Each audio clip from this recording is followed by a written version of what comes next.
ವಿಧಾನಸಭೆ ಕಲಾಪ ಬಹುತೇಕ ಬಿಜೆಪಿ ಕಾಂಗ್ರೆಸ್ ನಾಯಕರು ಕಾಂಗ್ರೆಸ್ ಶಾಸಕರು ಗೈರಾಗಿದ್ದಾರೆ.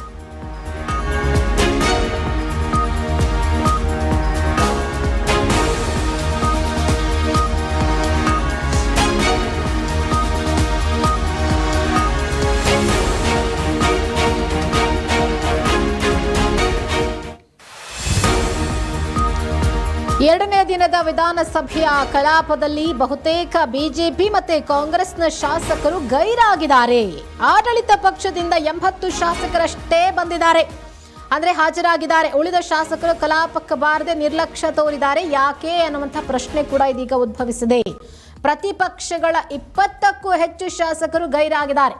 ನೋಡಿ, ಅಧಿವೇಶನ ಅಂದಾಗ ಕೋಟಿ ಕೋಟಿ ಖರ್ಚು ಮಾಡ್ತಾರೆ, ಆದರೆ ಅದರಲ್ಲಿ ಶಾಸಕರು ಮತ್ತು ಸಚಿವರು ಕಲಾಪಕ್ಕೆ ಬಂದಿಲ್ಲ ಅಂದರೆ ಅಧಿವೇಶನಕ್ಕೆ ಅವರಿಗೆ ಬೆಲೆ ಇಲ್ವಾ ಅಥವಾ ಗೌರವ ಇಲ್ವಾ ಅನ್ನುವಂಥ ಪ್ರಶ್ನೆ ಇಲ್ಲಿ ಉದ್ಭವಿಸ್ತಾ ಇದೆ. ಮತ್ತು ಯಾಕೆ ಬಂದಿಲ್ಲ ಅವರು? ಆಡಳಿತ ಪಕ್ಷ ಕಾಂಗ್ರೆಸ್ನಿಂದ ಕೇವಲ 80 ಶಾಸಕರಷ್ಟೇ ಹಾಜರಾಗಿದ್ದಾರೆ. ಉಳಿದವರು ಎಲ್ಲಿ? ಉಳಿದ ಶಾಸಕರು ಕಲಾಪಕ್ಕೆ ಯಾಕೆ ಬಂದಿಲ್ಲ, ಯಾಕೆ ನಿರ್ಲಕ್ಷ್ಯ ತೋರಿದ್ದಾರೆ? ಇನ್ನು ಪ್ರತಿಪಕ್ಷಗಳಲ್ಲಿ 20ಕ್ಕೂ ಹೆಚ್ಚು ಶಾಸಕರು ಗೈರಾಗಿದ್ದಾರೆ. ಹಾಗಿದ್ರೆ ಅಧಿವೇಶನದ ಬಗ್ಗೆ ಸಚಿವರಿಗೆ ಶಾಸಕರಿಗೆ ಯಾವುದೇ ಕಾಳಜಿ ಇಲ್ವಾ? ಯಾತಕ್ಕೋಸ್ಕರ ಕೋಟಿಗಟ್ಟಲೆ ಖರ್ಚು ಮಾಡಿ ಅಧಿವೇಶನ ಮಾಡೋದು?